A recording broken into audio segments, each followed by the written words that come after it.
I stood there in the kitchen, my hands gripping the edge of the counter so tight my knuckles turned white, while Jillian sat at the table, calm as ever, sipping her tea like nothing was wrong. She didn't even look up when she said it, just dropped the bomb like it was nothing. By the way, Camille's wedding is family only.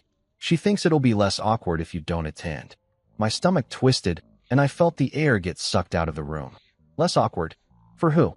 I'd been there for every single moment of that girl's life. Every scraped knee, every late-night fever when I sat by her bed with a cold cloth, every ballet class I paid for even when money was tight, every breakup I talked her through when she thought the world was ending.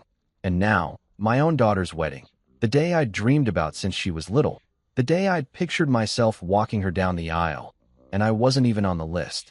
"I'm her father," I said, my voice coming out low and shaky, like I was trying to convince myself it was still true. Jillian just shrugged, her eyes still on her tea. "You're overreacting. It's just a wedding. Just a wedding. My daughter's wedding." The words hit me like a punch, and I wanted to yell, to flip the table, to make her feel how deep that cut me. But I didn't. I swallowed it down, like I always do, and stared at her, waiting for something, anything, that showed she cared. Nothing came. She took another sip, and that was it. I turned away, my chest tight, and walked to the living room. My laptop was sitting there on the couch, and before I knew it, I was typing. Santorini. A week-long trip. Far away from this house, from Jillian's shrugs, from the sting of being erased by my own kid. I didn't tell Jillian what I was doing. She didn't deserve to know. I just booked the flight, the villa, the whole thing, my fingers moving fast like I was racing to get out before I broke down. When it was done, I leaned back and let out a long breath. I wasn't going to argue. I wasn't going to beg to be included. If they didn't want me there, fine. I'd go where I could breathe again. The next morning, I packed a bag, nothing fancy, just some shirts, shorts, my old sandals, and left a note on the counter. Gone for a week. Don't call unless it's an emergency. I didn't even look back when I shut the door. The drive to the airport felt like shedding a weight I'd been carrying for years. I kept replaying Jillian's words in my head, less awkward, and every time, it made my jaw clench. How could it be awkward to have me there? I'd raised Camille.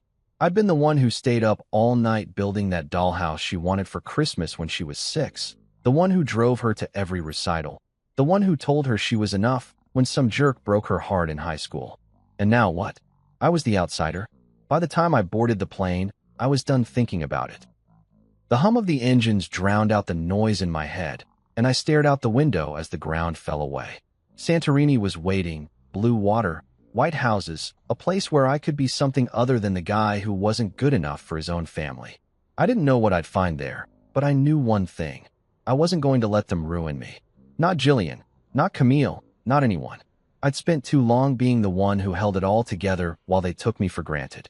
As the plane climbed higher, I felt something shift inside me. Not peace, not yet, but a spark of something new. I wasn't on their list, but I was still here. And I was going to figure out what that meant, one day at a time, starting with that first step off the plane into a world that didn't know how bad I was hurting. I stepped out of the taxi and onto the stone path leading to my villa, the warm Santorini sun hitting my face as the driver hauled my bag behind me. The Aegean Sea stretched out below, sparkling like it was showing off just for me, and the whitewashed walls of the cliffside glowed against the blue sky. I could smell the salt in the air, mixed with something sweet, maybe flowers, maybe just freedom. The guy at the check-in desk handed me a key and a glass of champagne, smiling like he knew I needed it. I took it, nodded, and walked to my room, pushing open the door to a view that stopped me cold. Floor-to-ceiling windows framed the ocean, and a little balcony hung right over the edge of the cliff. I dropped my bag and stepped outside, the breeze tugging at my shirt. Back home, Camille was probably fussing over centerpieces, those fancy ones Jillian kept texting her about, the ones I'd overheard them planning months ago when I was still part of their world. Jillian was likely posing for selfies at the bridal shower, flashing that smile she'd perfected over years of making everything about her. And me? I was here, 1,000 miles away, with nothing but the sound of waves and the cold fizz of champagne in my hand. I kicked off my shoes, propped my feet up on the balcony railing, and stared out at the water. It was quiet, quieter than my life had been in years. No arguments, no demands, No one asking me to fix something or pay for something or just shut up and take it. I pulled out my phone, snapped a picture of my bare feet against the endless blue, and posted it online with a caption, "Silence looks good on me." I didn't think much of it, just a little jab, maybe, or just a way to mark the moment. Within minutes, my cousin Theo popped up in the comments with a string of laughing emojis and a "living your best life, huh?" My sister Rosa messaged me almost right away. "Wait, weren't you supposed to be at the wedding?" I didn't answer her. Not yet. I wasn't ready to explain how I'd been cut out, how my own daughter decided I didn't belong at the biggest day of her life. Jillian and Camille? Nothing from them. No texts, no calls, no likes on the photo. I waited a bit, sipping my drink, watching the screen, half expecting something, "Where are you?" or even a "Hope you're okay." But the silence from them was louder than the sea. I set the phone down and leaned back in the chair, letting the sun warm my face. Good. Let them keep their silence. I didn't need it. I waved at a waiter passing by and ordered another drink, something stronger this time, a whiskey on the rocks. The ice clinked in the glass when he brought it, and I took a slow sip, feeling the burn slide down my throat. The villa was small but perfect. White walls, a bed with crisp sheets, a little table where I could sit and watch the world go by. I didn't have a plan for the week, and that was the best part. No schedules, no obligations, just me and this place. I thought about home for a second, about the house I'd left behind, the kitchen where Jillian had dropped that news like it was nothing, the empty spot where I used to park my car. Then I pushed it out of my head. They were busy with their wedding, their drama, their life that didn't include me. Fine. I'd make my own. The sun started dipping lower, painting the sky orange and pink, and I sat there, glass in hand, watching it sink into the water. My phone buzzed again, Theo, probably, or Rosa checking in. I ignored it. This was my time, my view, my peace. I wasn't going to let anyone pull me back into the mess I'd escaped. The whiskey was smooth, the breeze was cool, and for the first time in a long time, I didn't feel like I had to be anything for anybody. I finished the drink, set the glass down, and leaned my head back, closing my eyes. The sound of the waves rolled in, steady and slow, and I let it carry me away. Whatever they were doing back home, it didn't matter. The view was better from here, and I was going to soak in every second of it. I was 3 days into my Santorini escape, sprawled out on a cushioned lounger by the villa's infinity pool, when the piece I'd built started to crack. The sun was high, the sky clear, and I just settled in with a cold beer, the condensation dripping onto my hand as I watched the water shimmer below. Everything was perfect, the kind of quiet I hadn't felt in years, the kind that let me breathe without someone needing something from me. Then my phone buzzed. I glanced at it, expecting maybe a text from Rosa or another dumb joke from Theo. It was Theo, all right, but the message wasn't funny. "Call me ASAP. You're not gonna believe this." My stomach tightened a little, but I brushed it off. Whatever it was, it could wait. I took a sip of my beer and leaned back, closing my eyes against the glare. Then it buzzed again, 3 missed calls from Jillian, one after another, lighting up the screen like a warning. Before I could even process that, Camille's name popped up with a call. I let it ring out, watching the seconds tick by until it stopped. Then Jillian again, twice more. My phone was turning into a war zone, and I just sat there, staring at it, the beer suddenly tasting flat in my mouth. What the hell was going on? I didn't want to know, not yet. Not when I'd finally found a corner of the world that didn't feel like it was crushing me. I muted the thing, flipped it face down on the table, and rolled over on the lounger, trying to get back to that calm I'd had 5 minutes ago. The pool water lapped gently against the edge, and I focused on that, on the breeze brushing my skin, on the distant hum of a boat somewhere out at sea. But my mind wouldn't settle. Why were they calling now? After days of nothing, no texts, no, "Hey, where'd you go?" Suddenly, they couldn't stop blowing up my phone. I picked it up again, just to check, and saw the notifications piling up, voicemails from Jillian, a text from Camille that just said, "Dad," with a question mark, even a missed call from my brother-in-law Colin, who never calls unless he's drunk or in trouble. It was like they'd all remembered I existed at the exact same moment, and I didn't know if I should feel angry or smug or just tired. I set the phone back down, harder this time, and grabbed my beer, finishing it in one long gulp.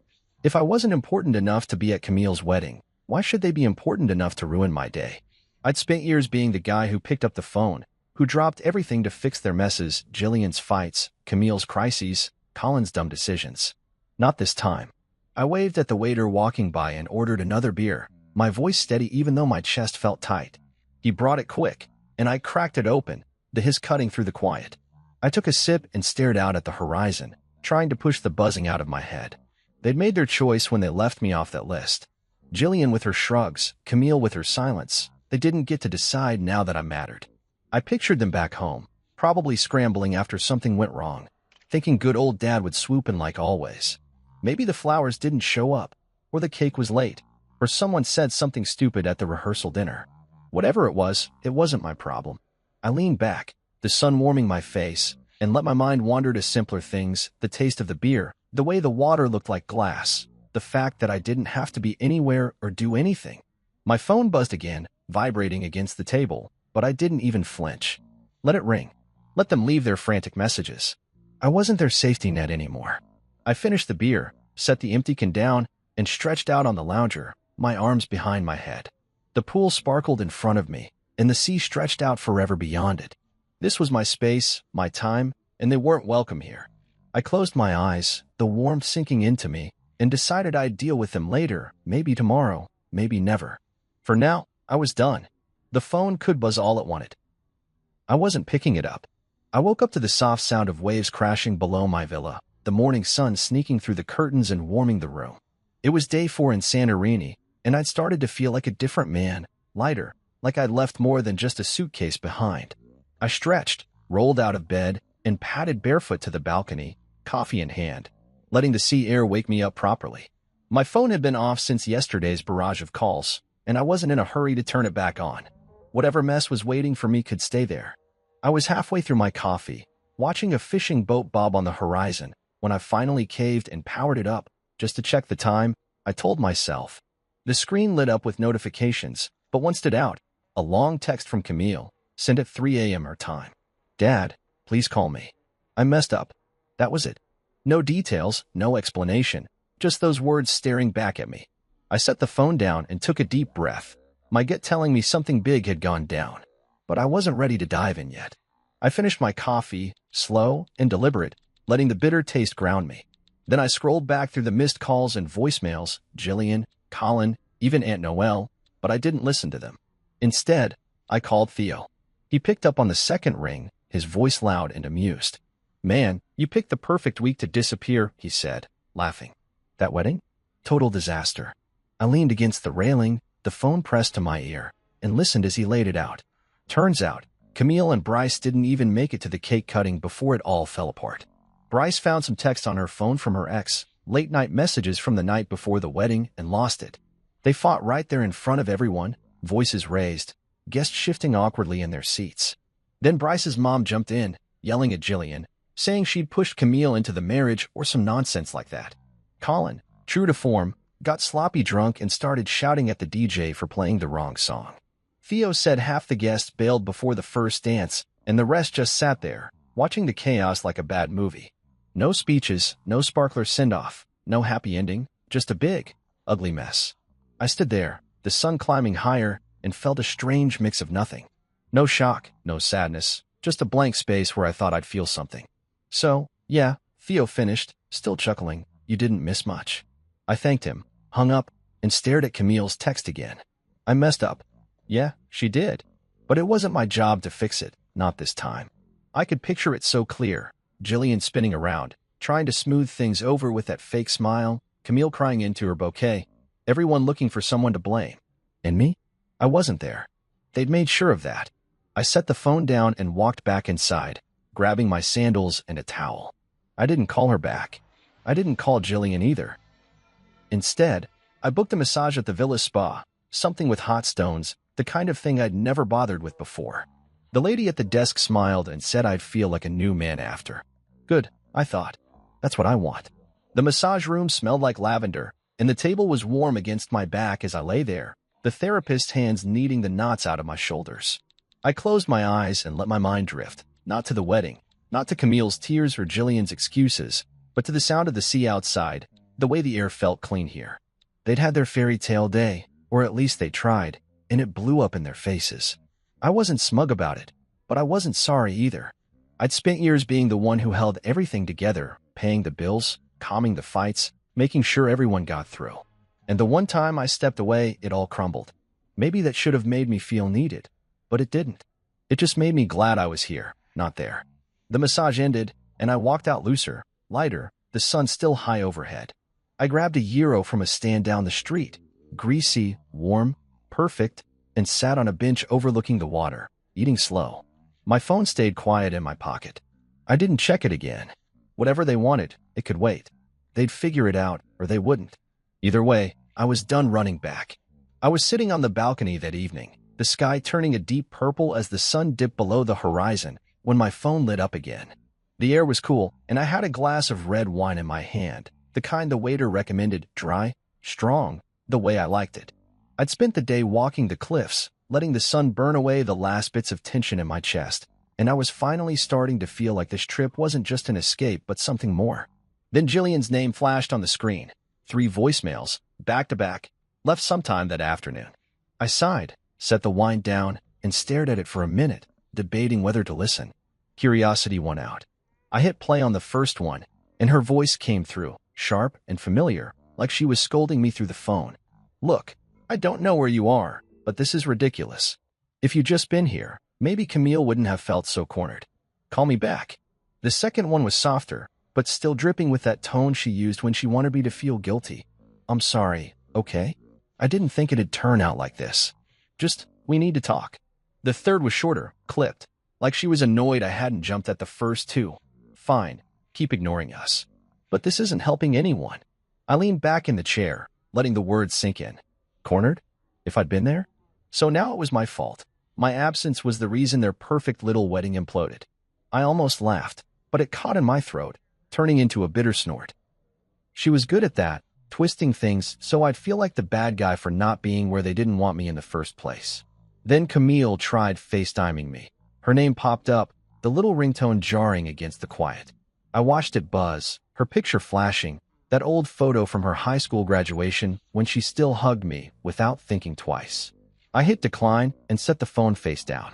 My chest tightened, but I pushed it down with a sip of wine, letting the taste burn it away. They didn't get to do this. Not now, not after they'd made it clear I wasn't part of their plan. A few minutes later, a text came through from Aunt Noelle, Jillian's sister, the one who always acted like she knew everything. "Hey, just so you know, things might have gone differently if you'd been here to keep the balance. Camille's a mess. Call her, keep the balance." That's what they called it.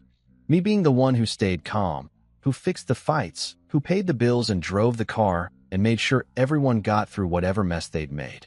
I'd been the peacekeeper for years, the guy who didn't yell back when Jillian snapped, who didn't walk out when Camille stopped saying thank you. And now, when I finally stepped away, they realized they needed me. Too late. I finished the wine and poured another glass, the bottle clinking against the rim. The sea was dark now, just a shimmer of moonlight on the waves, and I sat there, letting the quiet wrap around me. I could have called back.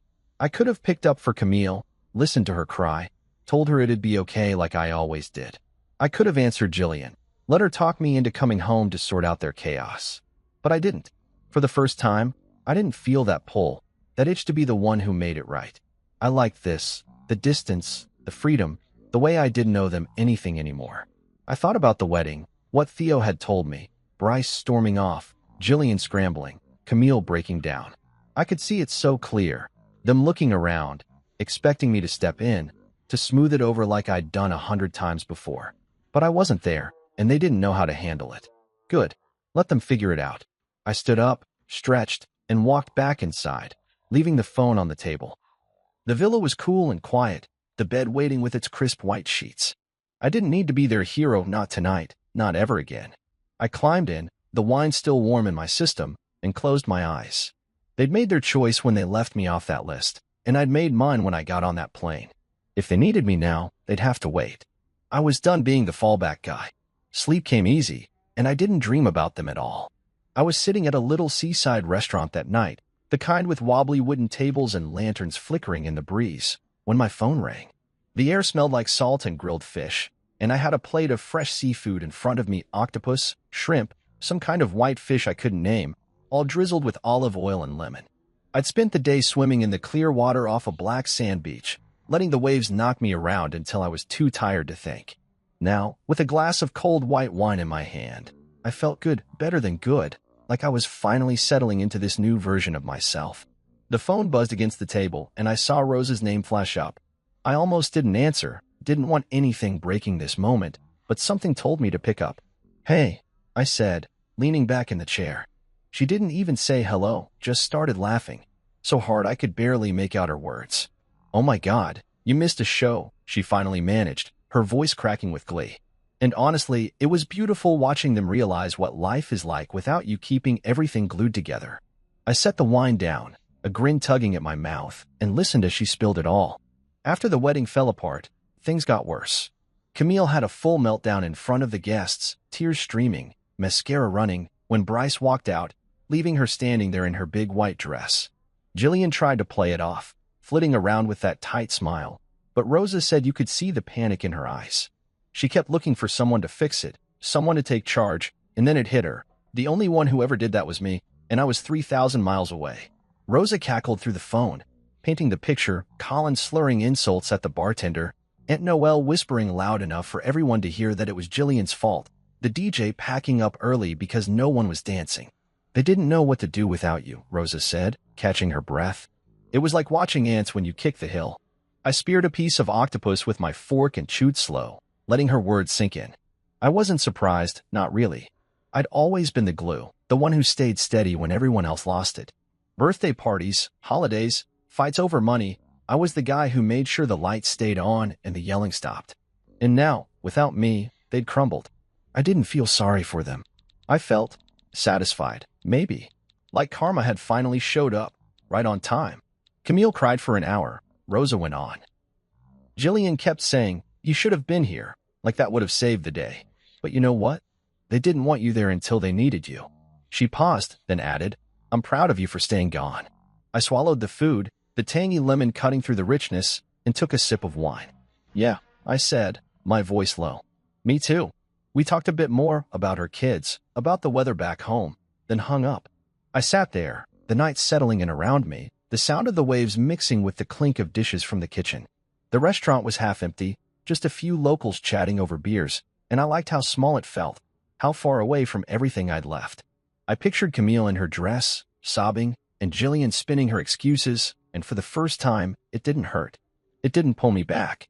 It just made me glad I was here, eating this food, drinking this wine, living this life they didn't get to touch. I finished the meal slow, savoring every bite, the shrimp salty and sweet, the fish flaky and soft. The waiter brought me another glass of wine without me asking, and I nodded my thanks. The bill came, and I paid it with cash, leaving a big tip because I could. I walked back to the villa under a sky full of stars, the path winding along the cliff, my sandals scuffing the stones. When I got in, I kicked them off, poured one last glass from the bottle on the counter, and stepped onto the balcony. The sea was black now, endless, and I stood there, letting the breeze cool my skin. Rose's laugh echoed in my head, and I smiled, really smiled, the kind that reaches your eyes. I went to bed with that feeling, the sheets cool against me, and slept deeper than I had in years. They'd figured out what I was worth, but I'd figured it out too, and I wasn't giving it back. I woke up to the sound of birds chirping outside the villa, the kind of soft morning noise that felt like the world was stretching awake with me. The sun was just peeking over the horizon, casting a golden line across the sea, and I lay there for a minute, staring at the ceiling, letting the quiet settle in. It was day 6 in Santorini, and I'd gotten used to this, waking up without an alarm, without someone banging on the door or calling my name. I rolled out of bed, made a pot of coffee, and took it out to the balcony, the warm mug in my hand chasing off the early chill. I was halfway through my first sip when I decided to check my phone, not because I wanted to, but because I figured I couldn't dodge them forever. There was an email from Jillian waiting, sent late last night. No subject line, no dear or hey, just her words dumped onto the screen like she couldn't be bothered with the niceties. "You've made your point. Come home so we can talk." I read it twice, letting it sink in, and felt my jaw tighten. Made my point? Like this was some game, like I'd flown halfway across the world just to teach her a lesson. No apology. No, I was wrong, just that same old tone. Like I was a kid who'd stormed off and needed to get over it. I set the mug down and stared out at the water, the waves rolling and steady and slow. She didn't get it. She still thought this was about her, about them, about fixing what they'd broken. Then there was a text from Camille, a long one, sent an hour after Jillian's email. I opened it, and her words spilled out. Dad, I'm so sorry. I didn't mean for it to happen like this. I let Mom and Bryce's family talk me into the family-only thing, and I was stupid. I should have fought for you to be there. Please call me. I hate this. I read it again, slower this time, and felt a flicker of something, maybe guilt, maybe sadness, but it faded quick. She was sorry now, sure, after the wedding crashed and burned, after she realized she couldn't handle the fallout without me. But where was that sorry when she was making the list? When she let Jillian shrug me off like I didn't matter? I didn't text back. I didn't call. I typed a reply to Jillian instead, short and sharp, extended my stay. I hit send, turned the phone off, and leaned back in the chair, the coffee still warm in my hands. Let them sit with that. Let them stew in the silence they'd handed me first. I finished the coffee and got up, grabbing my sandals and a light jacket. I didn't have a plan, just wanted to walk, to feel the ground under me and the air on my face. The streets of Oi were waking up, shopkeepers sweeping their steps, tourists snapping pictures of the white domes against the blue sky. I wandered through the alleys, the cobblestones uneven under my feet, and thought about how they still didn't see it. Jillian thought I'd come running back because she said so. Camille thought a late apology would erase the sting. They didn't understand that this wasn't a tantrum, it was me finally choosing myself. I stopped at a little cafe, ordered a pastry and another coffee, and sat outside, watching people pass by. The pastry was flaky, sweet with honey and nuts, and I ate it slow, letting the crumbs fall where they wanted. Back home, they were probably pacing, Jillian muttering about how stubborn I was, Camille biting her nails like she did when she was stressed. I could almost hear them. He'll come around. He always does. Except I wasn't. Not this time. I paid the bill and kept walking, the sun climbing higher, warming the stones around me. I found a spot overlooking the caldera, just a low wall and a drop to the sea, and sat there, my legs dangling over the edge. The wind picked up, tugging at my hair, and I closed my eyes, letting it wash over me. They'd made their bed, Jillian with her tea and her shrugs, Camille with her guest list and her tears. Now they could lie in it. I wasn't their crutch anymore. I got up, dusted off my hands, and headed back to the villa, the day stretching out ahead of me. I'd swim later, maybe grab dinner somewhere new. My phone stayed off in my pocket, and I didn't check it again. They could wait. I'd spent years jumping when they called. Now it was my turn to live, and they'd have to figure out how to do it without me. I woke up early again, the Santorini sun slipping through the shutters, painting stripes of light across the floor. It was my 7th day here, and I'd started to love these quiet mornings, coffee brewing, the sea whispering outside, no one pulling me out of bed with a problem to solve.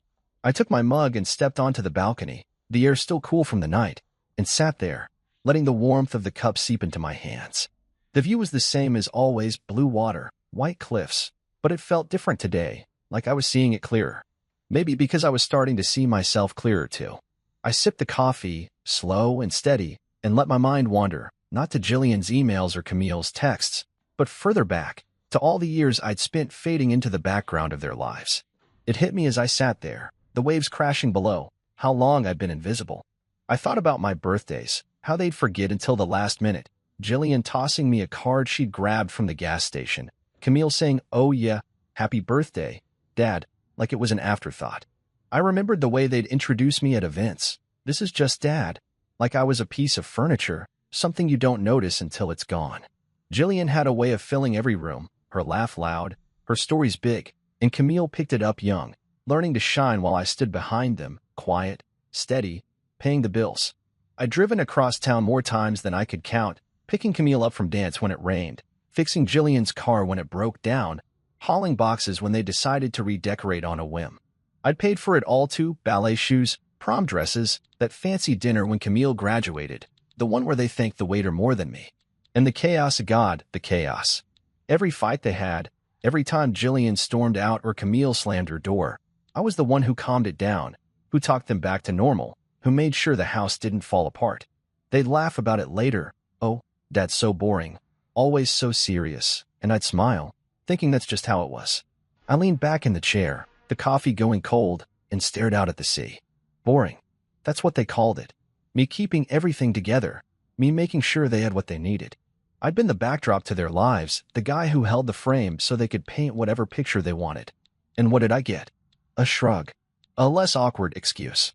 A guest list with my name scratched off. I set the mug down and stood up, walking to the edge of the balcony, the stone rough under my hands. I thought about the wedding, how they'd planned it without me, how they'd laughed and posed and never once asked what I thought. I'd imagined that day for years, walking Camille down the aisle, giving a toast, feeling like I mattered. But they didn't see it that way. They saw me as the guy who'd show up anyway, who'd fix it if it went wrong, who'd take the hit and keep quiet. Not anymore. I turned back inside, grabbed my sandals, and headed out. The streets of Oia were waking up again, vendors calling out, the smell of bread drifting from a bakery. I walked with no direction, just letting my feet carry me through the whitewashed alleys, the sun climbing higher.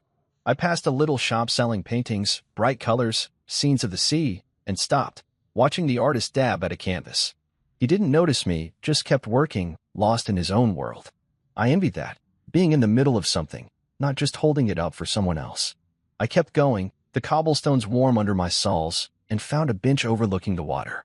I sat there, the wind tugging at my shirt, and let it all spill out in my head, the years of being the backdrop, the way they'd taken me for granted, the way I'd let them.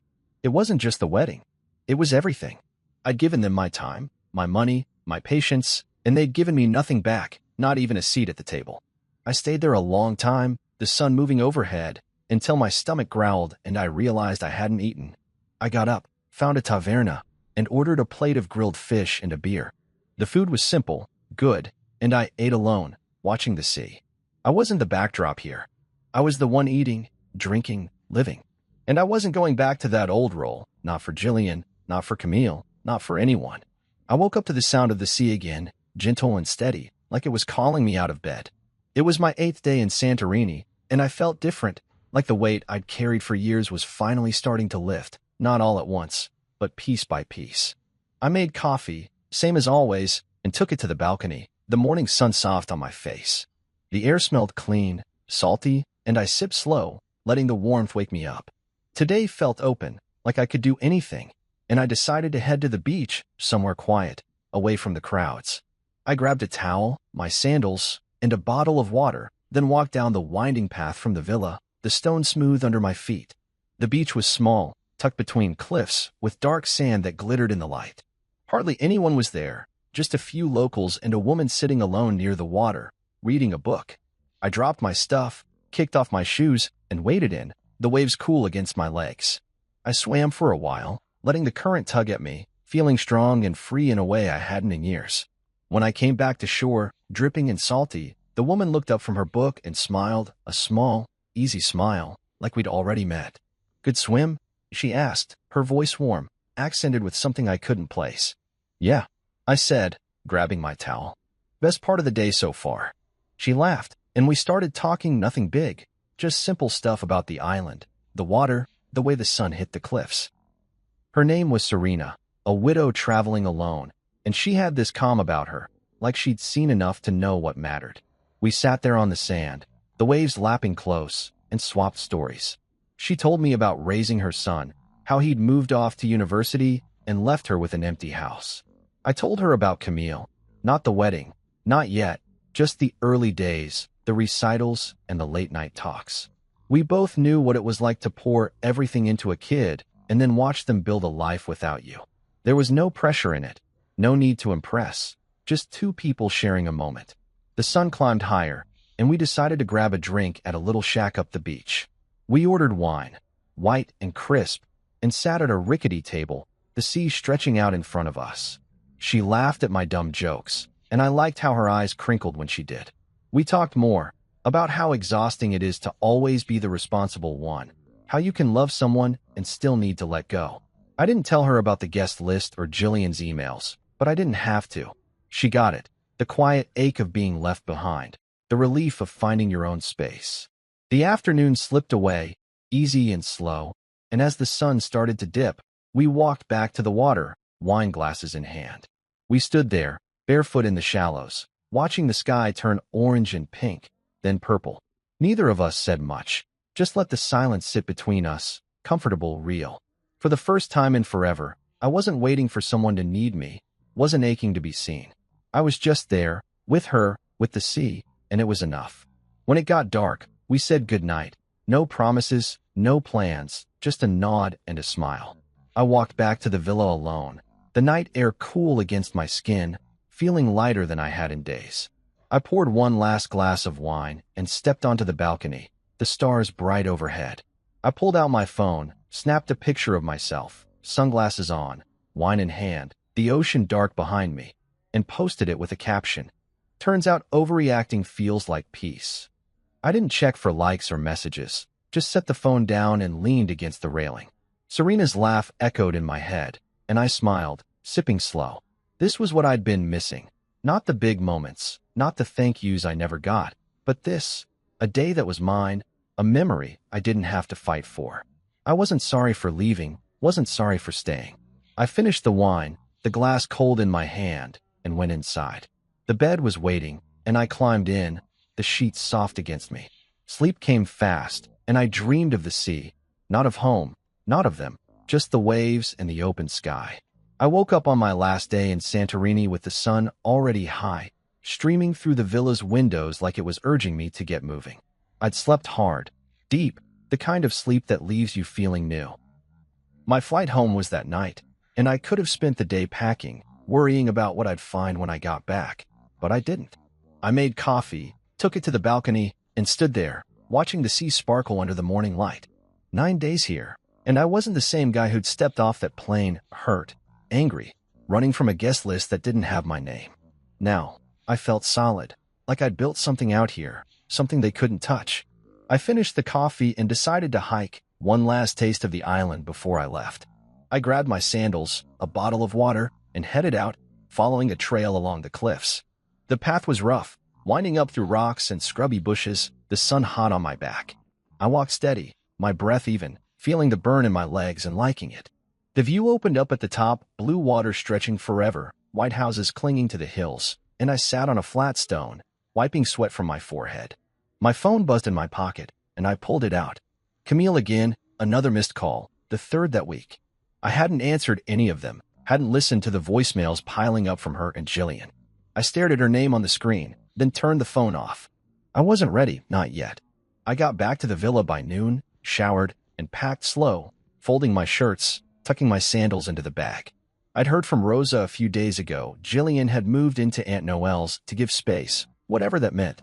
Camille was still calling, still texting, but I didn't owe them my time. I sat on the bed, bag zipped, and left her one voicemail short, calm, my voice steady. When you're ready to talk like a daughter and not a PR crisis, let me know. That was it. I hung up, grabbed my stuff, and checked out, the taxi waiting to take me to the airport.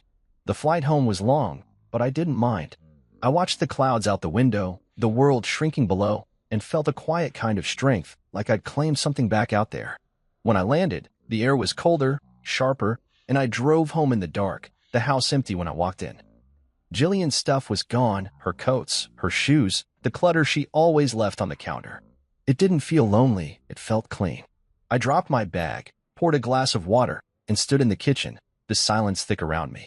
The next day, I dug out my old wedding suit, the one I'd planned to wear for Camille, the one I'd pressed and hung up months ago.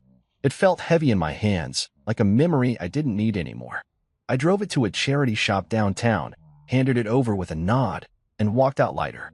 Back home, I found a flyer for a hiking group stuck in the mailbox, local guys who met up weekends to hit the trails. I called the number, signed up for the next one, and marked it on the calendar. That night, I cooked myself dinner, steak, simple, the way I liked it, and ate at the table. No TV, no phone, just me and the food. I thought about the wedding, Theo's stories, Rose's laugh, the way it all fell apart. I hadn't missed a thing. They'd had their day, their chaos, and I'd had mine, 9 days of sun and sea and peace. If they thought I was overreacting, let them. I wasn't coming back to the old me, the guy who waited for them to see him, who fixed their messes and took their shrugs. I washed the dishes, slow and careful, the water warm on my hands. The house was mine now, not theirs, not anymore. I went to bed early, the sheets cool, and slept without dreaming. The next morning, I woke up to rain tapping the windows, soft and steady. I made coffee, sat by the glass, and watched it fall. Camille would call again, maybe. Jillian might show up, bags in hand, expecting me to take her back. But I wasn't waiting for them. I had my hikes, my quiet, my life. They'd underestimated me, and I was fine with that. I wasn't the backdrop anymore. I was the whole damn story.